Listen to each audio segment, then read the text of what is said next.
Said I wasn't planning on doing this live stream at all. It's Saturday, but we've got the big event tomorrow on One Rental at a Time, where you've got the 4 real estate Avengers, the 4 REI Avengers. We are doing our thing tomorrow. Super excited to be hanging out with Mike and Dion and Zub. But I wanted to have a quick conversation with you guys today. I didn't do a live stream last weekend because it was Mother's Day. And actually tomorrow is my daughter's birthday. We're probably still going to do a live stream, but it will likely be abbreviated. But one of the things that I wanted to make sure that we did with you guys, was I wanted to talk a little bit about the property wars are back. They are back. They are crazy. And there's a big fat I told you so for the dopey crash bros. It's nuts. It is absolutely nuts.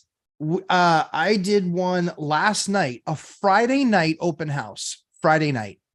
Ridiculous. Friday night open house, 1 hour. You couldn't get a parking spot within a 3-minute walk of the property. Couldn't get a parking spot. This was a 4-unit. Admittedly, it was a fixer upper. The pricing was still very expensive. I mean, it was $600,000 for what some would call a teardown, and some would call it a complete gut rehab. I looked at the numbers and walking it, I'm like, you're 300 all in all day long. And so 300 plus the 600, you're about 900 in. The as complete price might be 950, maybe. That's pushing a lot of numbers and a lot of the weird different directions. But man, the property wars are back. Saw it this morning, out driving this morning. Single family homes, 400, kind of that median minus stuff that I've been talking about, kind of our market. It's that magic number seems to be, 400, 450 right there, kind of 450 and less. Once you get a 5 in front of it, not so much, but that 400 or less, freaking lines, open houses are packed. They're packed. I talked to my agent this morning, already said, yeah, there's already offers on that other one that you looked at. Already offers. Here's the crazy thing. The guy that bought that in a wholesale deal, for $375, I think, and was on for $600. Bought it 6 months ago. And the place is a dump. Admittedly, I buy dumps. I like dumps. I do. I make a lot of money buying dumps because I have my systems. I have my processes. Like I talk about in my course, I'm a landlord. Now what? It's actually, oh shit, I'm a landlord. Now what? But guys, the property wars are back. They are back. And what's even more crazy, so I talked to the banks. I talked to my couple banks yesterday. I had debt, the cost of debt ranging between 6.25 and 6.75. It was kind of trading in that range between my different banks that I use. And that was on investment property. I mean, guys, and rents are way up. Rents are still up. They are not down. I have not taken less for any of my units. None of them. Many of them turn over and I don't need to do anything. But the ones that turn over and I'm doing something to them, like it was the first time. So I'll give you a little bit of background. So we bought a bunch of real estate. So I've owned real estate for 25 years. Started investing about 22 years ago. We, in the last 2.5 years, I bought 20 deals. So we bought like 20 deals. Hold on. I just saw Dion and Mike. Dion and Mike are at an event this week, Northwest Investors, something or other. So they're due to speak shortly. I just told them, I was like, stop bothering me. I'm live streaming. But it was kind of crazy to see that, what we do is we like to continue with tenants, the ones that are already living there. We kind of give them 3 months, kind of see how they are to work with. We start doing things around the property. We ask them, hey, what are 2 or 3 things that have, seemingly been broken for a long time? And let's kind of get on those, and we'll take care of those for you. And we do that when we take care of those items that they want taken care of, because again, we care about the building. We just invested a lot of money in it. And then we just kind of see what it's like dealing with them. Like, are they reasonable? Like, when they say, hey, this is broken, we say, okay, understood. We'll get somebody out there as soon as we can. And then when we talk to a tradesman, if it's an electrical or a plumbing issue or whatever, if it's a leak, obviously we get somebody there immediately. If it's not like an emergency, then we have to wait our turn on the guys' lists, right? Contractors. The good news is that Dion's so funny. The good news is that we get pretty high up priority on the list. So we're not waiting a month or 2 weeks, or a lot of times we might be a week or 10 days for something that's non-critical, non-emergency. And so what's really interesting about all that is that we have seen with those tenants, when they say, yeah, we're moving out of the area, we're doing something like that. Okay, awesome. Fantastic. Because I don't want to kick people out of their apartments. So when they've made the decision, hey, I'm going to move on, or I'm moving in with friends, or moving out of the area, I move for a job, or et cetera, et cetera, et cetera. All good. So what we do is we go in and we make a plan to say, okay, we're going to kind of lumberjack the property. What that really means is we're going in there and we're doing our package. I talk about the package that we do in my course. I'd cover it here, but it's like 40 minutes long. But we kind of lumberjack the property. When we lumberjack the property and kind of go through it, then we put it back in the market, and we obviously get a higher rent. But the amount of rents, Matt Bittner, thanks for the comment. You're exactly right. Rents are still absolutely appreciating. They are. In my area, even in A class, I just saw A class bump I saw 1, 2, 3 buildings. I saw them bump up their pricing when it hit May 1st. They bumped up their pricing about 10%. 10%. And they're already A class. You're talking about $2,000 for a 1-bedroom in one of these newer buildings. $2,000. That is a ton of money. That is a ton of money. That's more expensive than almost every mortgage I've ever had on a property that I owned. Crazy high. So I think that as people continue to watch the Idiot Crash Bros, and I'm sorry, I just don't have a different word for you guys. You don't know what you're talking about. You're completely out of your depth. They're just out of their depth.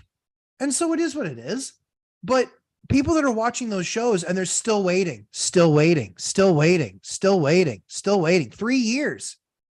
3 years. They started calling crash a few months after the pandemic started.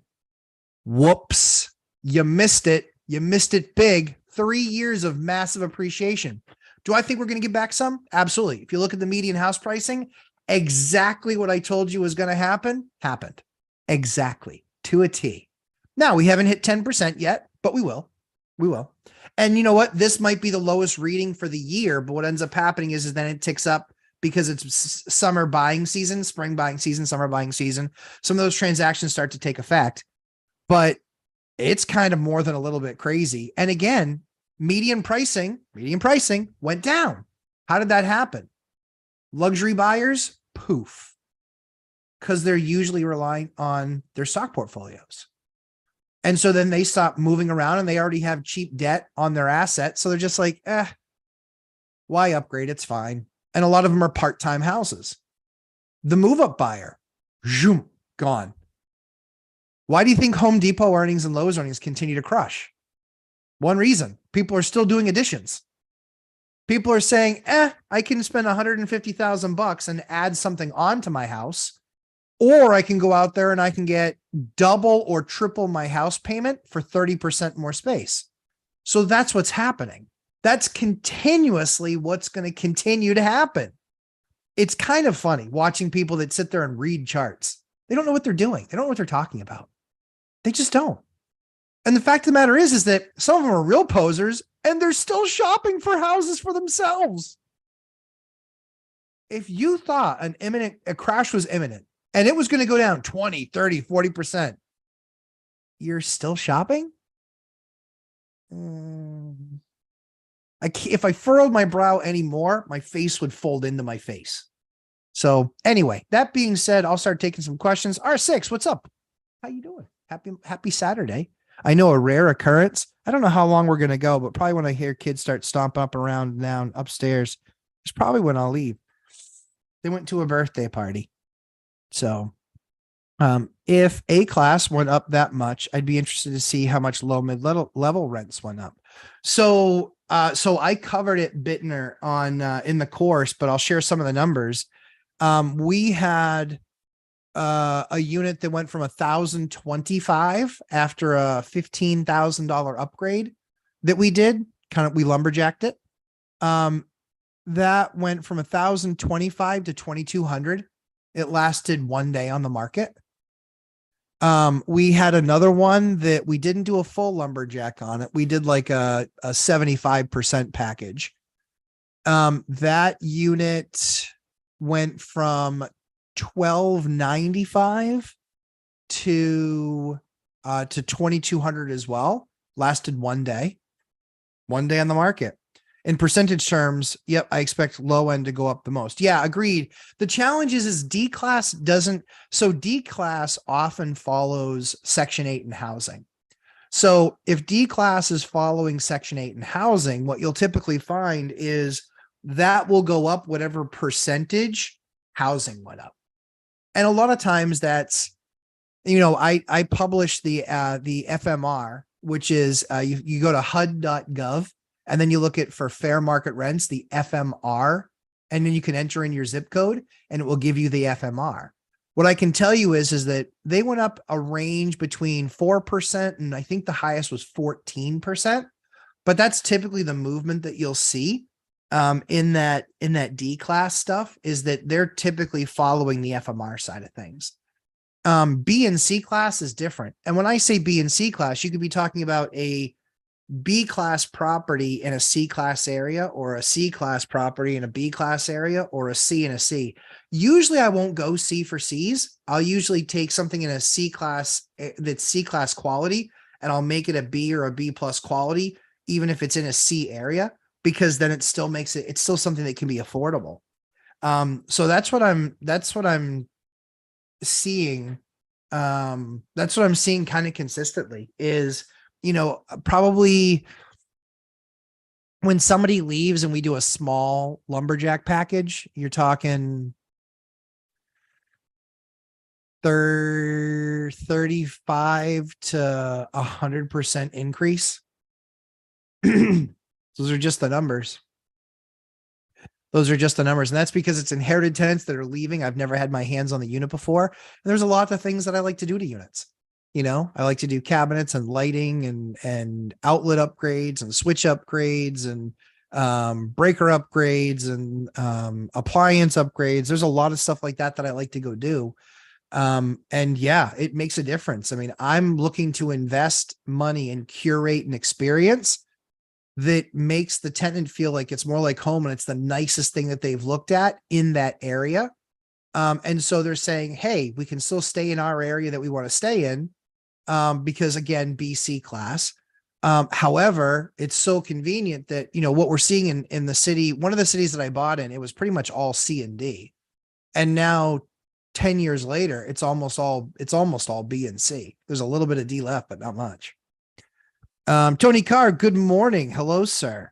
Tony Carr, one of the hardest working agents in the world. Julie Anderson, why didn't you raise that rent before the unit was empty? So good question. A lot of times what we like to do with our tenants, a lot of times what we like to do with them is we don't want, when we first buy a building, the goal isn't to just raise rent. The goal isn't to raise rent. The goal is to get to know them as a tenant, 2, 3, and I want to invest in them and invest in the property before I start asking for things, so we put It's tough to take withdrawals on a bank account, an emotional bank account that you haven't made any deposits in. So we want to fix things up. We want to start to make it nice. We want to make it feel more like home. And so we don't raise rents right when we buy it. We never do that. We buy it. We work with the tenants for a while. We start to understand their circumstances. We're not the buy and instantly create value add by just raising rents and not doing anything. I don't really like that model. I know there's some landlords that do that. I'm not a fan. If I'm going to get more money, it's because I've done more things. Certainly that the property will get more expensive to maintain. Certainly it's more work. Maintaining somebody else's building. Cause a lot of times what I'm buying is I'm buying deferred maintenance properties. I'm buying value add properties.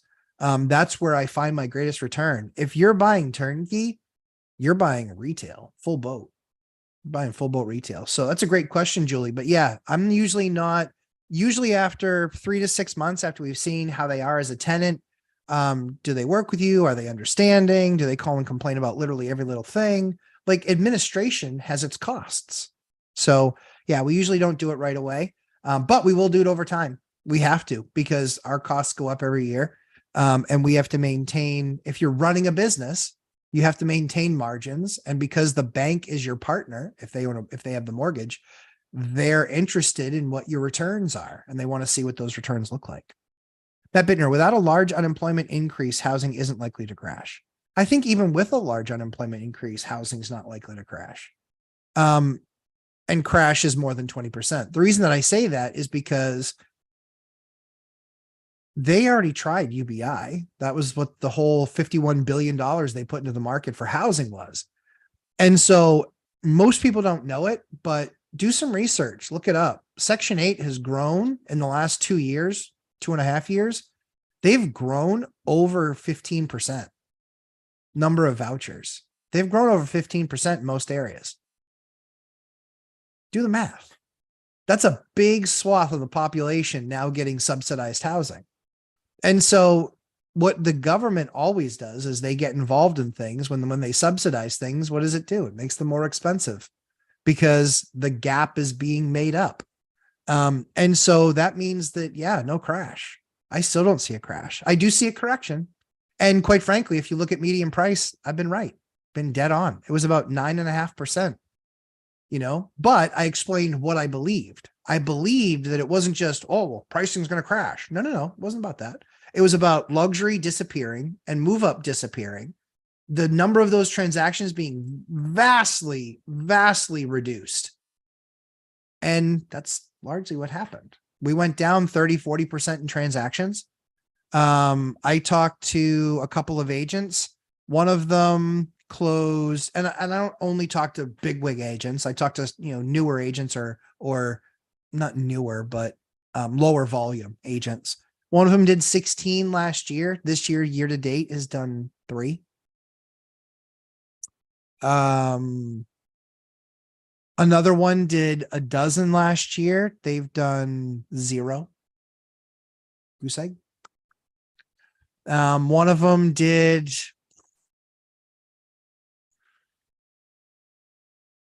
80 or 90 transactions last year.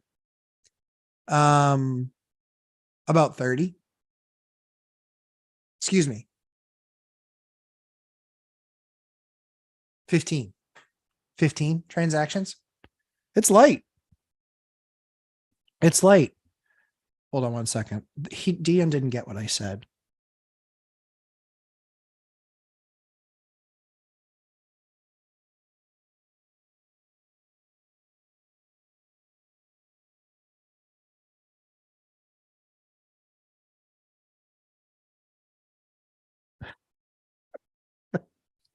It's good to have good friends. So yeah, it's interesting. Keith Hager, good morning, Matt. Hey, Keith, good morning. R6, I just rented a unit for below market in a renovated duplex I bought, still renovating the bottom unit, and I was tired of eating the whole mortgage. I'll crank rents after they renew. Sure.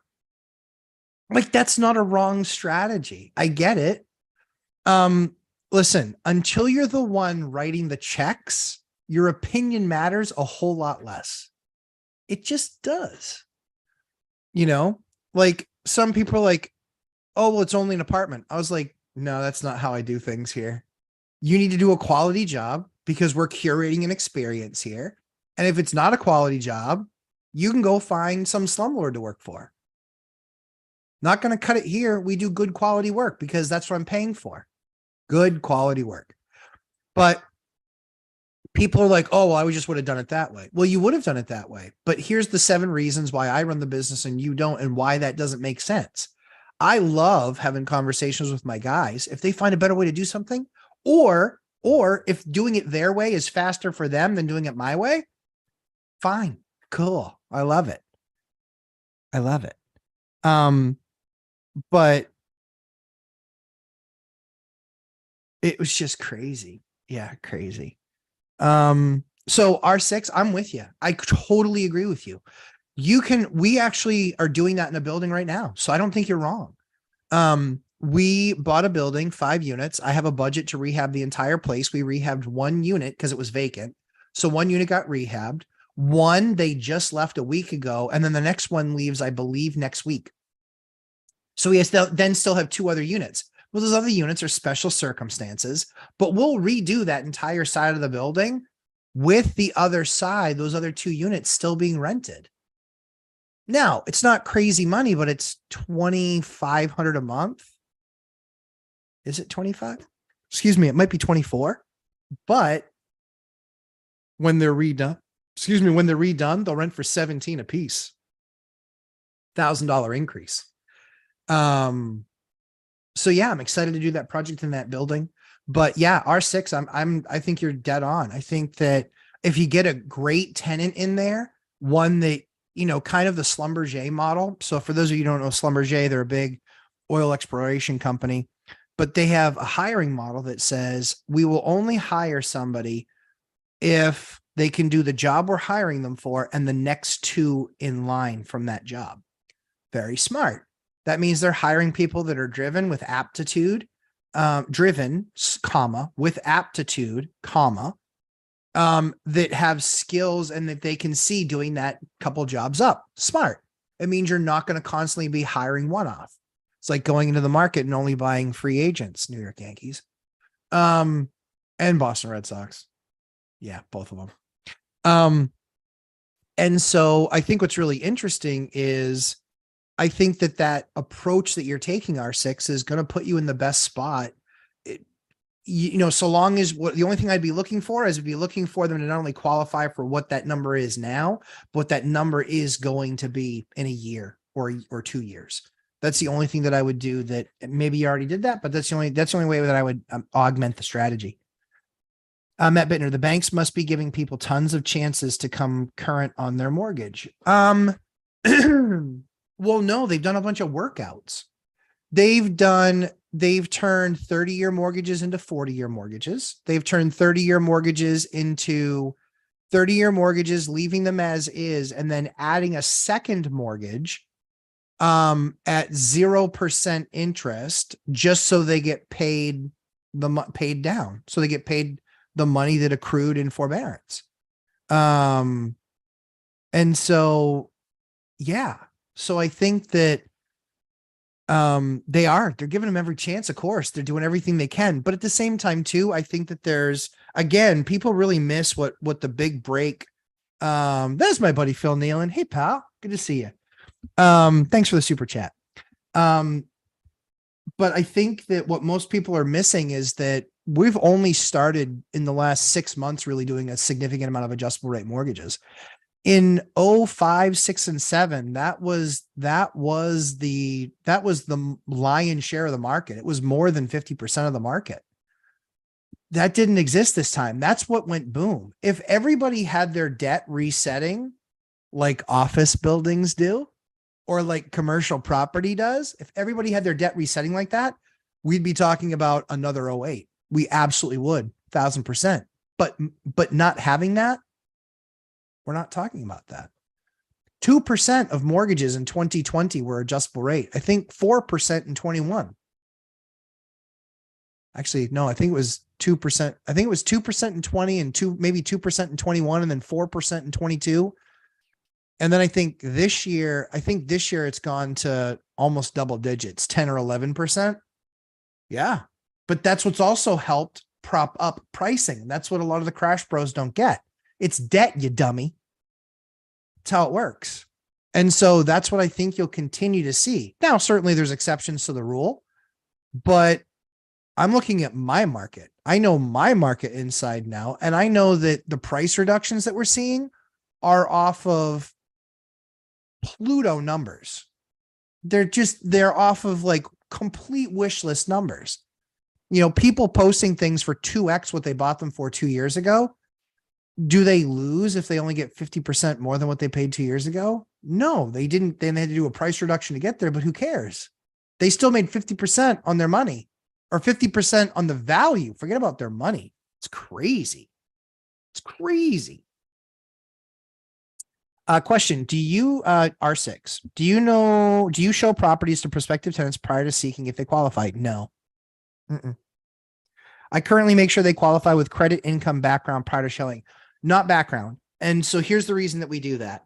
Background costs money. Income and credit verification, we don't need to verify anything other than you send me a screenshot. Here's a tidbit of the course. This is the type of crazy stuff I teach in this course that saves people's bacon and makes them a ton of money. Here's what we do. Up front, you get their credit score and you have them send you a Credit Karma, annual credit report, whatever. And the second thing that you do, you have them send you their own pay stubs from the last, 60 days, just like they would for a car loan. If you do that, that's good enough for me to have them see the property. That's good enough for me to have them see the property. Now, after that, when we see that stuff, we then make the decisions based on what we're seeing, and then we can do a follow-up. Then we can do the background check. Then we can do the criminal check. Then we can do the eviction check. Then we can do that stuff. Right? So that decreases the number of showings that or people that will show up at the open house. It decreases them to largely qualified, not 100% qualified, but like 80% qualified or 90% qualified. And then from that, just getting to meet people. Yeah, we have the conversation. I talk to them or my agent talks to them and you get comfortable about who they are, what they are, how they are, that sort of thing. And so, yeah. So once we do that kind of check where it's like, send us a picture of your credit score, just a snapshot right on your phone, right of Credit Karma or of, your annual credit report, where they give you the score.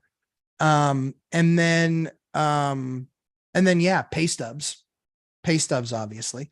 And obviously the pay stubs have to match, what the name is.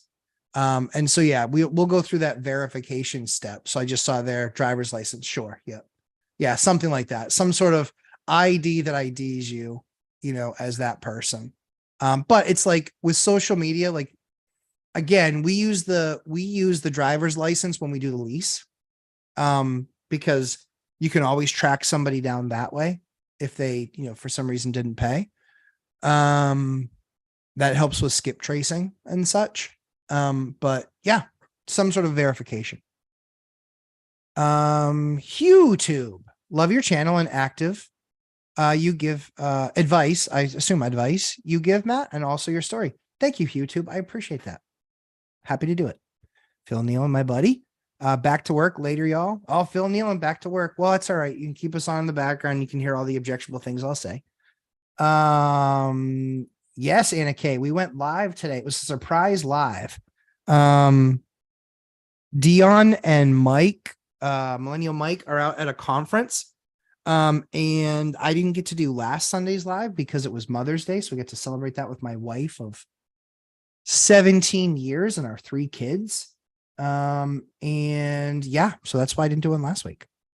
R6, good advice. The tenants will qualify for higher rents in the future. Good. Perfect. Yeah. Cause again, like binder strategy with Dion, those are fantastic. That's a beautiful strategy. We do it a little bit differently, but the same spirit is there, which is if we love a tenant, we want to keep them. Turnover is more expensive than not turning it over. And so if they've been a good tenant and they're responsive and they're not a problem, we don't get complaints from the neighbors, they're not blowing up my phone every time something little happens. And I don't mind getting contacted. I'm the landlord, but like, let it not be trivial, right? A light bulb's out, fix it yourself. Like, light bulbs aren't my responsibility. Light bulbs are your responsibility. I don't keep the light on 24/7 at your house. You do, and you can replace it. And it's like 17 cents and it cost me $45. What we'll actually do is we left a couple, we'll leave a sleeve behind, 2 light bulbs. We'll leave a sleeve of those behind in one of the kitchen cabinets. There's a little tip there. That's something you find in the Lumberjack landlord course, little things like that. But yeah, R6, that's brilliant that you're qualifying them for that future, but really, really smart, right? Get the money flowing, get the deposit in, get money coming in. So it's not a total loss every single month. And if it's a duplex, you're likely making 70%, 60 to 70% of your, of what you need. You're making on that one unit. Really awesome. That's, like I said, I love it that you're thinking outside the box. That's beautiful. Keith Hager, have you heard of the new social scoring for credit? Yes, I have. China already has it. China's had it for, I think, about a decade.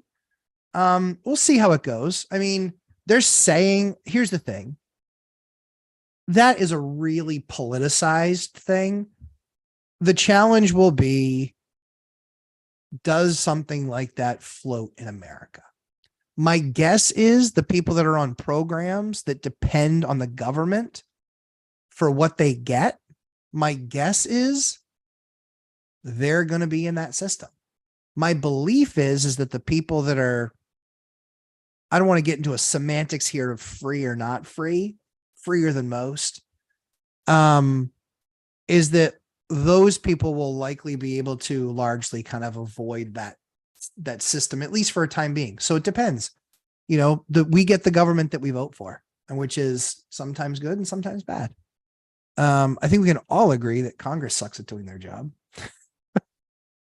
Don't criticize them. Yeah, really. DNL. Hey, these live streams are awesome. Thanks for the info and reality check. DNL, happy to help. I'm just an investor just like you guys. I might have a few more units, but I'm trying to do the same thing you guys are. I'm trying to find my next deal. I'm trying to make sure it's a great deal. And I tried to place, I think this month we placed 5 units worth of tenants. And I think next month we're going to do 6 or 7. And those are projects that we're finishing, or they are the evictions that we've done from the National Emergency Rental Assistance Program, evictions that we did there where we had to redo some stuff in the unit while we had it vacant and now putting new tenants in. So yeah.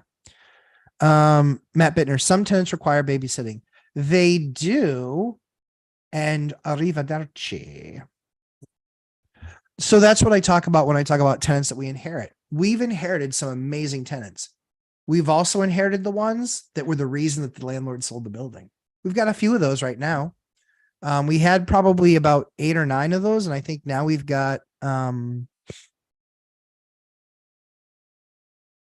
3 of those left, maybe 3 of those left, I think. And within the next 6 months, I suspect they'll be gone. One of them will be gone this week, which I'm excited for. I already purchased Zuber's course, R6. Yours is next on the list. Fantastic. Love to have you. There's a lot of value in there. I can't even begin to tell you. There is, real quick, less than 10 seconds. There is 9 hours of coursework in there. If you're in the boot camp, we record all the boot camps that are 2 hours each. 2 hours each. So you get to attend the boot camp, then you get access to the recordings of those and all the previous ones. I won't lie, it's pretty awesome. And those boot camps are 2 hours. And those are me just answering questions, question after question after question after question. I tried to give the opportunity for like that mentoring, but it had to be one to many. But yeah, it's been going awesome. There's a bunch of folks in there. We have a lot of fun. Meowdy. There's Dion. How you doing, buddy? Dion's presenting in 2 hours. He'll be awesome, like he always is. John Williams, having a weird time. Tenant left in May, was paying $16.50. Got it. Rent box says area average is up, listed at $16.95 with a 640 credit. Getting only desperate to apply, about to buy furniture and medium term. Okay, that's interesting. How long John, how long have you had it listed? Talk to me about that. Getting only desperate to apply. How long have you had it listed? Talk to me about that a little bit. So answer how long you've had it listed. And yeah, I think that's the area that I would go. And your ad. My ads double or triple the amount of people that walk through properties. Qualified. It's part of the magic, guys. I spent 20 years developing that, exactly the way I communicate to tenants and why we get massive rates. In fact, my rental agents, they're like, we get a ton of inquiries, like hundreds per unit. And big surprise, we have a big bouquet of really good applicants. Shocking. That's Sal. Going to do a live in an update, update to the property. Love it. Going to do a live-in update to the property. Okay. Should I go FHA route or conventional? Have to put 15% down in conventional because it's conventional. Yeah. So, my preference, how I did it, I tried to go, FHA every time I could. Every time I tried to go FHA. It depends on what your market is. It might mean you keep on losing out on deals. It means a lot of things. It's impossible to really say, but if FHA in your market is a deterrent, that's the only thing you have to be concerned about. However, yeah, I love the 3.5% down, and conventionals right now are 15. And so if you're talking about a $500,000 purchase, you're talking about the difference between, $17,500 plus closing costs and fees, which might bring you to 30, right? Versus, 75, 85, 90, like $90,000. Yeah, it's a massive difference. So the only thing you need to know is that FHA, you only get one. And so if you want to ever reuse it, you have to reuse it in the next property. Then you have to refi out of it at a conventional on this side. So we did conventionals and FHAs.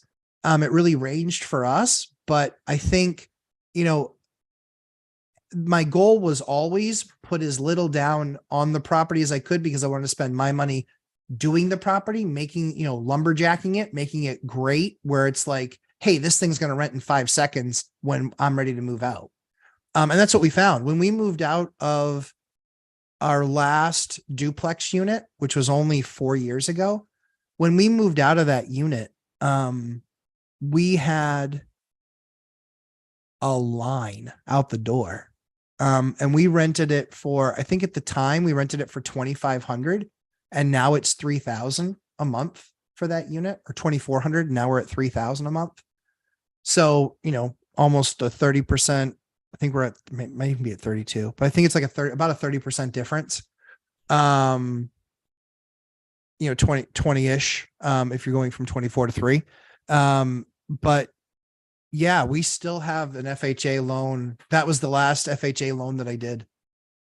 And so we still have it, because you could use it for an owner occ, but you couldn't use it once you hit your max number of properties.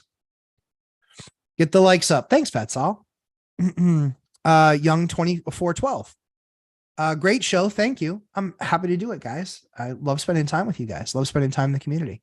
I have a tenant who just moved out without paying 2 months rent. Yeah. Sorry to hear that. Tenant moved to a different city from Valdosta, Georgia to Moultrie, Georgia.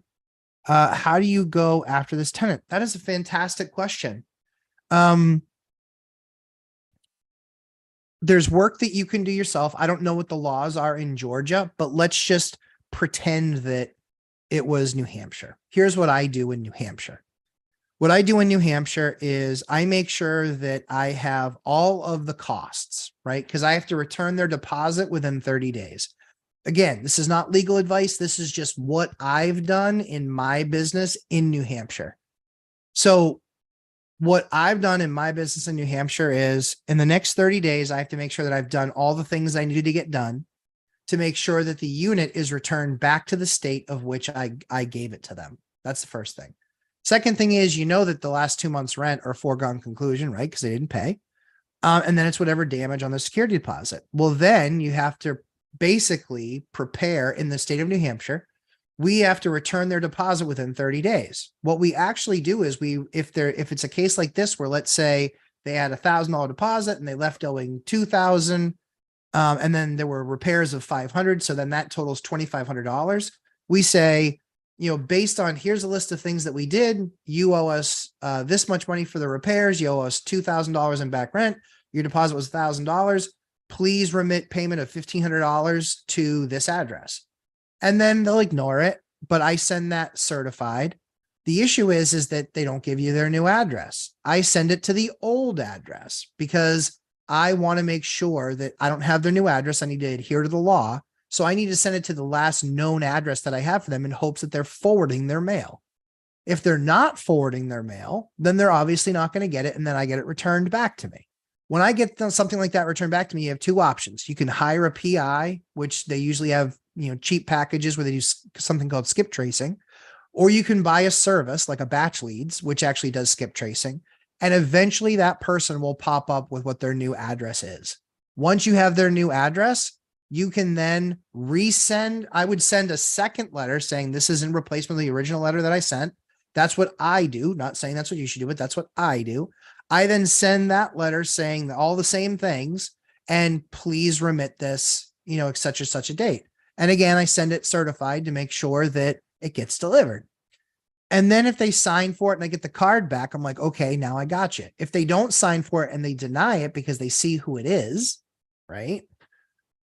Then at that point, I know where they are. I know where their address is. At that point, then I file a small claims court case, which is just paperwork and a fee of about $100. I just fill out the small claims paperwork, fill it out, and sue them in small claims. In my state, I can sue them. They're going to then get notice of that. If they don't show or if they don't appear, you need to make sure that they are actually getting that small claims dispute. If they then don't show, then you get what's called a summary default judgment in your favor in my state. And then I can start to try to collect on that. I can sell it to a collection agency. I can give it to a collection agency and say, hey, I need you to get these guys to pay me. And then they'll pay you a percentage, pennies on the dollar. If you get that default judgment. If you don't, and they show up in court, then that's the best approach for them, because then it doesn't have to go to a bad credit. You don't have to necessarily sell their debt. And then you can try to collect, and then you come up with an agreement in the courthouse. You come up with an agreement of you're going to pay this much money per week or this much money per month. The judge says, okay, you both agree to this. And then they sign it. I was going to say she, because one of the judge I work with the most often is a she. She signs it. And then depending on what your state rules are with a mediator or an arbitrator, there's all those other things that are in the process. And then she says, you both agree to this. And then we both sign it. And then boom, that's what gets put in as the judgment. And then if they don't pay, you can then file something called a notice of noncompliance. And when you do that notice of noncompliance, if they haven't paid, they can actually, in our state, you actually get a bench warrant issued for you. And then the rest of it falls into the court system. But you will still start getting paid again when they get released. And they'll have to pay something to get out as part of that restitution. So that's the way it works in New Hampshire. And if you find that at all valuable and you aren't in my course, that's what is in my course. Time's about, 30 hours if you include the boot camps. It's 10 hours if you don't. But yeah, it's a lot. But that's what I would do, young 412. Let me know if that helps you. Hello, Hider. What's up, pal? All-nighter Hider, the man, the myth, the legend. John Williams, I've had it listed 36 days. Okay, that's very helpful. 2 open houses. Okay, with no one. I'm using the course ad with the top 10 amenities. Okay. And subtle defense to best school. Okay. All right. That's all really good stuff. I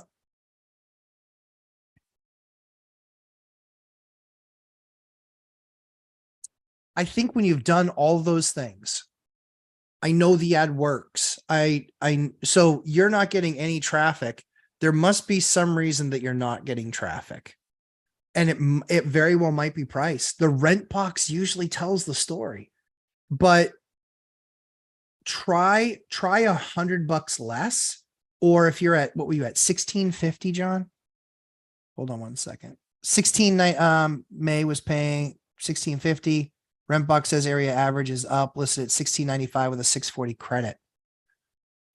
Talk to what is so couple things. What is housing cost? Section 8 housing. What does that pay you where you are, John? Started at 1750, but dropped around 2 weeks ago. Okay, that's good. That's good. Yeah, maybe you go 1595, and then somebody with a pet, and you say there's a pet fee of $50 a month, and that gets you back to your number. But I would look at I would take a look at if you're getting no traffic on both of those days, are you listing it on, I don't know what the best rental stuff for your area is, but I would try for our area, it's Craigslist, it's Zillow, and it's Facebook Marketplace. Those are the 3 big ones where I am. I don't know if that's the same 3 where you are, but I would look at those. I would talk to housing. I'd reach out to them, Section 8 housing.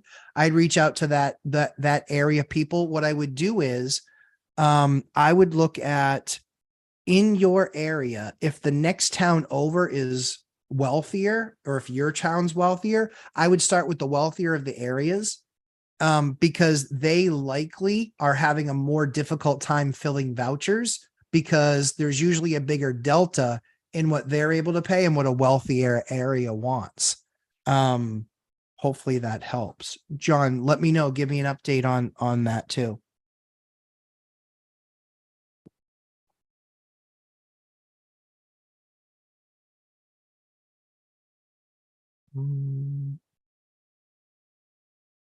Nope. No urgent messages. Keith Hager, bite the bullet and have repairs done right the first time. True story. Yep. Shirley W. What is a good way to keep buying without letting credit score affect your purchasing power? Every time I start a new mortgage, my credit drops 30 plus points and it takes a while to recover. Yeah, there's no faster way to do it. You're doing it the right way. And the reason for that is it's debt to income, then it's seasonable. It's the asset being seasoned. And a lot of times you then have to wait to then count what that rental income is. But that's one of the things when you're entering in your credit score, you have to be counting. I used to not count rental income when I was a smaller landlord. I used to not count rental income. And I was like, man, I don't know why I'm getting denied. Idiot. Such an idiot. I was like, oh, I really should be counting that. Dummy. John Williams, I want more feedback, my friend. I want to help solve this problem. Young 412. Thank you for the great advice. Young, you're very welcome. I hope that helps you. Certainly keep me posted. I don't know what the laws in Georgia are, but those are all the steps that I take in my state. And you can always contact an attorney for a consultation. My rule is you need to always have at least some attorney on retainer. Yep. You just have to. It'll save you from making multi-$1,000 mistakes. And credit is also affecting insurance score too, apparently, which makes insurance here in Florida more costly. Yeah, that's exactly right. So what you'll see is, Shirley, a lot of those things that are in your process are happening to you is what's supposed to happen to you. It's the way they've set up the system. The way they've set up the system is you take on new debt, your score goes down until you prove that you can still pay that and pay that on time. And then your score recovers, right? Ticks up. It's not just like a flash and it goes right back up. It takes a few months, sometimes 6 months. But trust me, I went down that path. I had the same exact issue. My credit score, if it was a year before I bought something, or a year after I bought something, was 760, 770, 780. And then it would go into the high sixes. Some of the old models were really bad from a credit perspective. It would go into the high sixes. And all of a sudden I didn't get approved for the best rated debt. No joke. So I would have to watch it kind of come over time and tick back. So, yep. Yeah, for sure. Matt Bittner, now it's Lumberjack Lawyer. Oh, no, it's not. Oh, no, it's not Bittner. No. All-nighter talking legal notice. I know, right? Again, only what I do in my state for me, for my business. Check with your attorneys. I'll call Housing Monday. Yeah, call Housing Monday, John, for sure. John, you have my email, or Instagram. Send me a DM. I want to take a look. I want to take a look. You're in the course. I want to take a look. So send me that. I want to take a peek. See. Shirley W. Also interested in getting into student housing. Yep. Especially after watching the section in your course about it. UCF is pretty close to me. Oh, Shirley. Oh my goodness. Yeah. And we've got that first piece of, I'm probably just going to post it raw, unedited, so everyone has access to it. But yeah, student housing. We just did student housing. We hit the season perfectly. I mean, by plan. I saw 20% increases in my rents. Student housing got nuts. And they tried to do some really nasty things in the local universities where now they built too much housing. So now they're requiring students to be there. Freshmen, easy for me to say. I didn't go to college. What do you expect? Freshmen, and I didn't go to high school either. Freshmen and sophomores, they're requiring on campus. Oh, but as soon as they come out of that as sophomores, they're getting off of campus and they're going. So that means I'm getting more senior classmen. So I'm getting juniors, seniors, and grad students. And if they're grad students, they're 2 years. So I've gotten a lot of people where we had them for 4 years, and it's student housing, but they can be 3 people in a unit that's, $2,700 a month, or $2,500 a month for a 3-bedroom, $2,500, $30,000 a year, 90,000, 120. They'll spend 120,000 bucks in rent in the 4 years that they're finishing the last 2 years of college and the first 2 of grad school. 120 grand is what they'll pay me in rent. Think about that. Does that not blow your mind? It's unbelievable to me. That just absolutely blows my mind. John Williams. Yeah, I'm on CL, Facebook, okay, and Zillow. All right. John Williams, shoot me a DM. I'm looking at my phone. Shoot me a DM with the area, and I want to do some research. I want to find a solution because I think I can get you there personally. Vatsel, how do you decide which unit to occupy if you are buying owner occupied? I always take the cheaper of the units. That was me until I made a deal with my wife on the last house that we hacked, where we took the nicer one. It was fine. I was like, she's like, I don't mind necessarily house hacking, but do we always have to have the worst unit? And I was like, no, we can do the nicer unit this time. She's like, really? I was like, yeah, sure. Whatever. Fine. So we did the nicer unit the last time. So me personally, in the beginning, it was always the worst unit. I wanted the worst. I wanted the smallest. I wanted the one that was going to be the hardest to rent. I wanted all that stuff, all of it, because I didn't need to have the nicer unit, but that's personal, right? So if you've got a significant other, it's having that conversation with them and being on the same page relationally. Hey, what makes sense here for us? Are we more apt to stay here 2 years and be happy, or 3 years and be happy because we have enough space and we're going to have a baby or we're whatever? Those are some of the things that I would look at. How often did house hacking annoy you? Not very often. No. It really didn't bother me. It bothers me having a big fat mortgage more. I would house my wife and I talk about this and we laugh about it because she knows that I would house hack tomorrow. Again, I love the freedom. It's phenomenal. Keith Hager, what is your rule for debt to income on a rental unit? As far Keith, for a tenant. Oh, hey, Paul Jensen. Sorry, I missed you, buddy. Good morning. Good to have you. Yeah. So rule for debt to income, just tell me what you got there, Keith. If it's me on buying a rental unit or a tenant renting a unit from me. Paul Jensen. So they are requiring their students to live on campus? Yes. That sounds crazy. Yes. What if their family is right there? Yes. Still. You can ask for an exception, but we all know how those exceptions go. It's such a bunch of bullshit. Like I share it in the course because I can't share stuff like that on the interwebs. I have to share it inside the course. The emails that I got back from these administrators, admissions folks, I got a sinking suspicion none of my kids are making it in those schools. Yeah, wasn't good. And the bigger issue is the pricing. The pricing is abhorrent. It is $14,000 for rooming. And that is in a dupe or a tri or a quad. And that is that's a bedroom or basically a room that you're sharing with multiple people. And that's for 7.5 months. So it's basically $2,000 a month. Yeah. Pretty much no freedom. R6. Keith Hager. Yes, Tenant. Hit that like button, folks. Hey, thanks, Keith. I appreciate it. All right, Keith. So that was a continuation. I'll do that one, then I'll do R6's question. That's why I care more about credit. So if a person makes, I've seen people that make $10,000 a month that have horrible credit, and they should have horrible credit because they're lousy at paying their bills.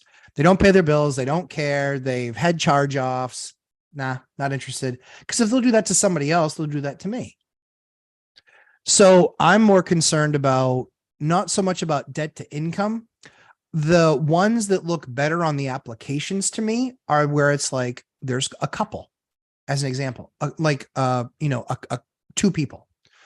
And then the other one might be, I would rather take a couple that makes $110,000 or $100,000 combined. So make 50 grand each. I'd rather take that couple than somebody that makes 120 grand. Because that one person makes 120, she loses her job. Where are they going to go? And how much money do they have? And did they actually save up money? I have no idea. No idea. And what's the likelihood they're going to find that job? Probably pretty slim. They might find one right away, but they also might not. World changes. It's constantly different. So for me, I like to spread risk. And so if I'm spreading risk, I like roommate situations, right? So a family with 2 kids is much less interesting to me than 4 roommates. Even if the family with 2 kids makes 120 grand a year, I don't care. I'd rather have 4 roommates that make $30,000 a piece. Yep. So for them, debt to income, students' debt to income is horrible. It's horrible. In fact, some students have bad credit. So I want to see it. I want to see what happened, but we do, again, students are awesome. Students are fantastic. They don't want to be bothered. They'll tell you if there's a real problem, but largely speaking, they don't want to be bothered. And I love that. I love not being bothered. Sign me up for Dion. Dion's lazy way. R6 on my first house hack. Cool. I took the smallest room in the house. Perfect. And rented out the master bedroom, extra bedroom, and the entire basement, largest living space, and did this for a few years. R6. That's beautiful. Yeah, that's beautiful. Did you ever regret it? Like, did you regret it? No, of course not. It gets you out of there faster. And the idea is the next one, right? It's good to have the one, but it's even better to get the next one. And so when you get that next one, it's actually, yeah, it's pretty cool, and then when you're renting it out, you're also renting out something that's the least expensive, that largely the stuff that's the least expensive has the most appreciation percentage wise. So if you're staying in that smallest bedroom, that's pretty awesome. Staying in that smallest bedroom, that's pretty awesome. Because if you're staying in that smallest bedroom and then you move out, then you're getting, let's say it was worth $450 or $500 when you first started renting it, and now it's worth $7.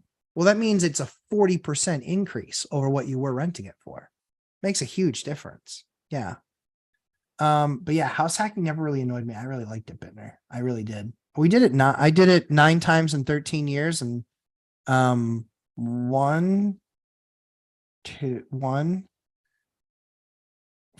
four of those times, 1, 2, 3, 4, 5. 5 of those times were with my wife. I did it 4 times without her and 5 times with her. Because that was the beginning of the journey. That was the beginning of the journey. All right. Last chance for questions. I'm going to be out of here in less than 7 minutes. Because I wanted to do an hour, just have some fun. And tomorrow's going to be a blast. If you haven't signed up for the event yet, $47, I think, is what Mike's charging for that account, for that event. And so that event is 8 a.m. Pacific time to 11 a.m. Pacific time. And it's going to be me, Dion, Zuber, and Millennial Mike.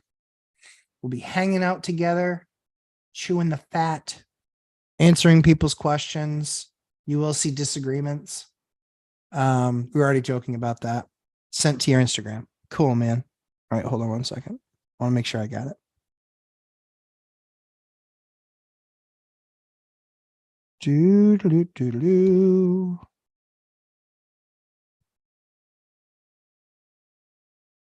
I don't see it, my dude.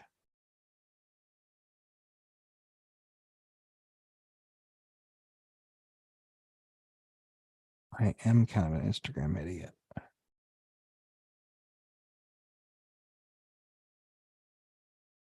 Did you actually send me a DM? Oh, there we go. I got it. I got you. There we go. All right. All right, cool. I'm going to look at that afterwards. No regrets, but I eventually got tired of sharing a bathroom and took the master bedroom before the second house hack. Totally get it. Yeah, totally get it, man. Totally get it. That's exactly right. Shirley W., what types of properties do you look for student housing, i.e. house versus apartment, floor plan, bed, bath count, pools, HOAs, no HOAs? Shirley, I love how you did that question. So here, I'll give it to you. No HOAs. Absolutely not. No pools. Absolutely not. Again, this is what I do. No pools, no HOAs, ever, ever, never, ever. In case you were wondering, never, ever, ever.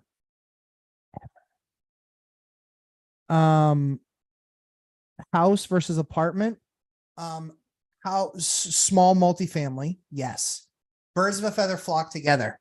I don't put 5 students here and family here in a duplex. That's stupid. But when we go to rent it, so people don't think we're discriminating, we say, hey, just so you know, there's 5 college students next door. So don't complain on Thirsty Thursdays when it's super loud until 1 o'clock in the morning. So I tell them that up front because I don't want them there. If they are insistent and we got no other applicants and they meet other requirements, check, fine. Okay. But Thirsty Thursdays, Fantastic Fridays, Stupefied Saturdays, Recovery Sundays, I don't want to hear about it. That's what's there. So I like small multifamily, 2, 3s, and 4s.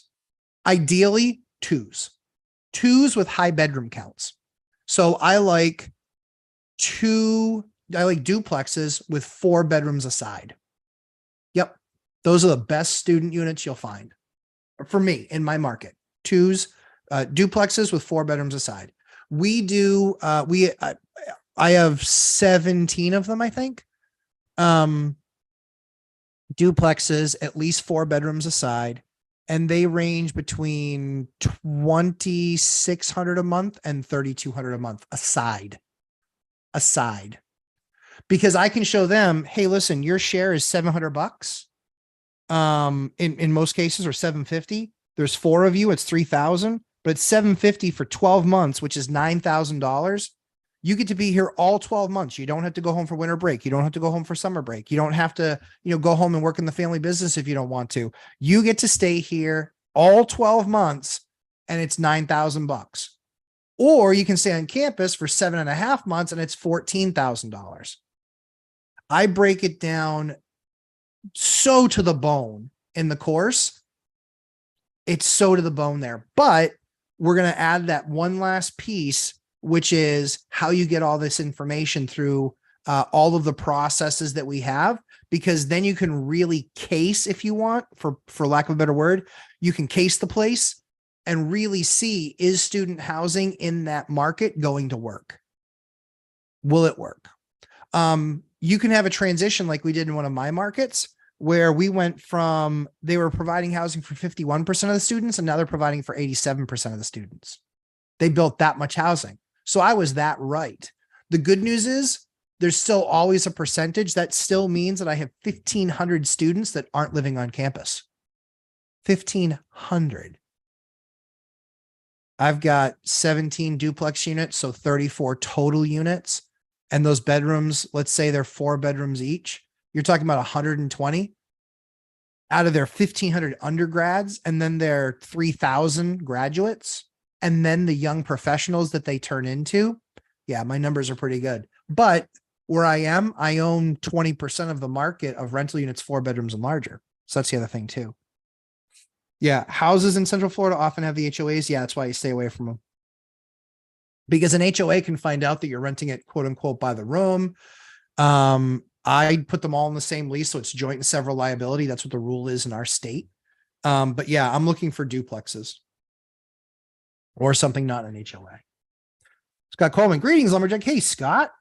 I find myself on Steve Eiserman Drive in Detroit, Michigan. Sadly, no Red Wings playing. They'll be there. Stevie Y builds amazing teams. Amazing teams. I'd rather be in Detroit's position than Boston's position. Rather be in Detroit's position than Boston's. Detroit has a very bright future ahead of it, and Boston is on that last leg. Concerning AI sales jobs, is there any direction you would point us to if we were inclined or interested? AI sales jobs. I think that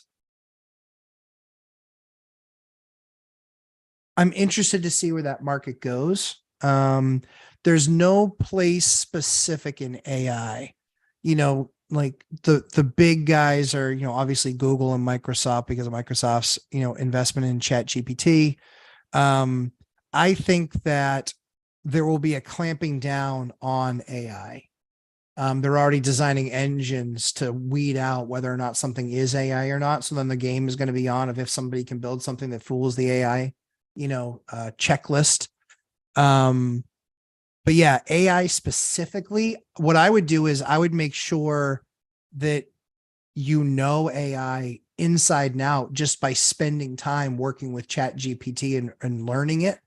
I'm sure that, you can never go wrong working for a big box like a Microsoft or a Google. They're just really hard to get into. So what you start to look at is there's a company called Gartner. Look at who the top AI companies are on Gartner's Magic Quadrant. And, depending on what your resume is, start looking at those guys for what it's worth. I know a little bit about AI. Christopher Leroy, you forgot Taco Tuesday. Yeah, I did forget Taco Tuesday. Christopher Leroy, you nailed it. Yeah, I did. And Manic Monday. That's true. Manic Monday. I know they have to have a date at, Washout Wednesday. Wino pools, liability. It doesn't matter if they sign away all their rights. Liability.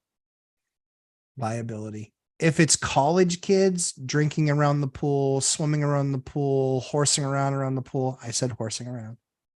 jumping off nearby roofs or decks. Like it's just a recipe for disaster. So yeah, no pools for me ever, ever, ever. Trampolines too. We take trampolines down. We don't allow trampolines. It's in our lease.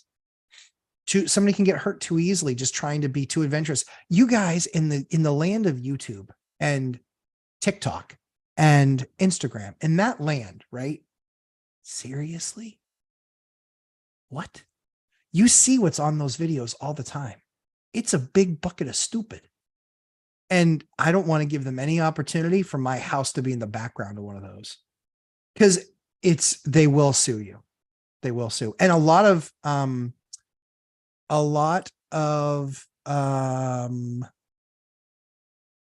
companies don't allow pools. Yeah. How about advertising? University websites tend to have links to off-campus housing. Does it help to reach out to them at all? Or is collabing with schools to provide housing not a thing? Not a thing. They do not, you're their competition. They do not really want to find their students housing off campus. They want exclusivity, right? What's the biggest thing about the Ivy League schools? It's hard to get in here. Less than 4% acceptance rate. And this is from 100% of students that should be applying to a place like that. 3.6% acceptance. Look at that. Look at us. Look how awesome we are. Nah, you're better off anti-establishment. Think about who you're selling to. You're selling to students. Do they want to do everything the school says? Only a certain very small fraction of them. Most of them are just like, screw it. I don't want to live on campus. I want to do everything I can to get off campus. You know, I want to generally be able to get in and out of the action, but I don't want to be forced to live in the action constantly. Scott Coleman, Gartner, any software companies that you would recommend? Thank you. No, none. Yeah, I mean, Microsoft and Google and, you know, all those guys that are big into AI. It depends on what version of AI, you know, like Palantir. Alex Karp is a phenomenal CEO, beyond brilliant. I love listening to him. But yeah, I would look at Gartner's list and then work that list backwards. You know, who does Gartner consider an AI contender, if you will? And then I would then just reverse engineer it from there. So yeah, so Shirley, yeah, I don't look to talk to the college. What I look to do is I look to get in usually the students have a student bulletin board, but you need to have a student posted there. Yeah, that's what you do. So, and there's ways to do that. There's ways to do that. All right, guys, I hit my 10 minutes, my extra 10 minutes. I am going to, I'm going to cut out for the day. If you need anything, have any questions, let me know. Tomorrow, no live stream because I'll be on the live stream with, Millennial Mike, Zuber, and Dion. And so, yeah, super excited to spend this time with you guys today. If you have any questions, let me know. TBS 24. What would you do with a 10-bed single family residence overbuilt for the neighborhood, 4,000 square feet, 2 stories? If there's no HOA, I would do a couple things. One is I would look at local businesses, landscaping companies, people that might be likely to bring in H-1B visas. I would be looking at local software companies if they have an H-1B visa program. Because as part of the H-1B visa, man, guys, do you realize how valuable this is? I just saved you like 6 months worth of work. Sorry while I break my arm, pat myself in the back. H-1B visas, you have to provide housing for them while they're here, and then you deduct it from their income. You have to attest to that to the State Department of the United States of America. So I would 10 bedrooms. Absolutely. I would be absolutely looking at that. Yep. That's what I would be looking at. I would be looking at, in a 10 bedroom situation. That's what I would be looking at. That's what I would be looking at. Yep. I would be looking at H-1B visas, which are software companies, landscaping companies, and that ilk. But I would be looking at H-1B visa employers near me. That's how I would back. That's how I would back that. No HOA. Oh, dude. Yeah. Then I would go from there. And then if that didn't work, then I would start looking at the different societies on local, if there's any campuses nearby, like a math team, a debate team, blah, blah, blah, blah, blah. Yeah, assisted living is good and it can pay a ton of money, but it's a lot of money to get that going in licenses. The other thing that you should look into, TBS 24, and thank you. I appreciate that you thought that was a great idea. I really think that was a great idea too. In fact, such a great idea. I do it. I rent out to H1Bs because I make it worry free for their employers. The other thing that I would think about or look at is sober living. I would look at sober living. There's a lot of tax credits. There's a lot of people that need that help. There's a lot of guys that want to run those sober livings, and then they basically, they get backed by either insurance or state care, where they basically pay weekly.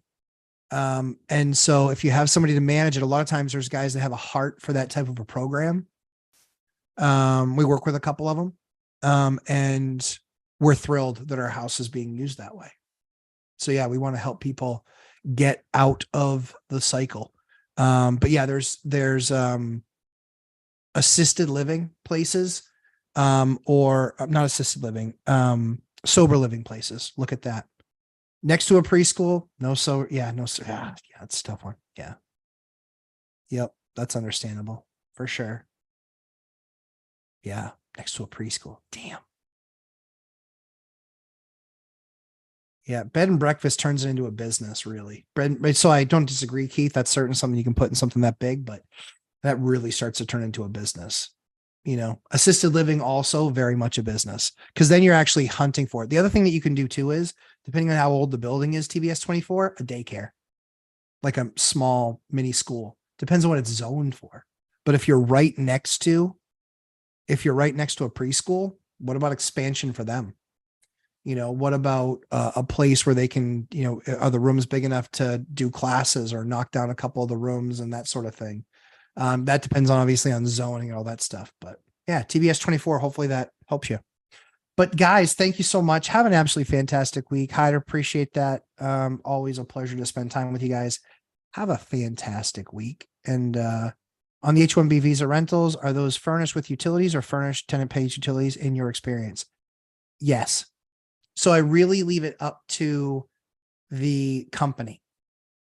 So I don't rent out to each one of the H-1B visa holders. That's their job. That's what they attest to with the State Department. I also don't pay for water. I don't pay for electricity. I don't pay for sewer. I don't pay for any of that with mine, because that's part of the deal, is that they have to show up in the States. They have to be able to work, and they have to have housing with all the things that they need to live. Right. And so that their company, their sponsor, is the one taking care of all of that. So all I need to do is just give them an invoice, literally give them an invoice every single month. Here's what you owe. And so there's some times where we've kept something in our name, like the water. One of our towns is really difficult about water and not in the owner's name. So we just send them an invoice. They basically pay their rent every single month. We don't pay any of the utilities except for water, sewer. And then in that case, we just send them a lease or send them an invoice, and then they pay that. Jesse Mao, thank you. You're welcome. Antoine Davis. Also, if you split it up and make it a duplex, possible. Yep. Zoning can be a problem there. Zoning can be a problem. All right, guys. Have a fantastic week. As I always say, Lumberjack Landlord, we try and create great content for you. So make sure you hit that like button. And if you haven't subscribed, well, then you couldn't comment. So that's kind of how that works. Hope you guys have a fantastic week. And hopefully we'll see some of you in the class tomorrow with my fellow REI Avengers. Take care, guys.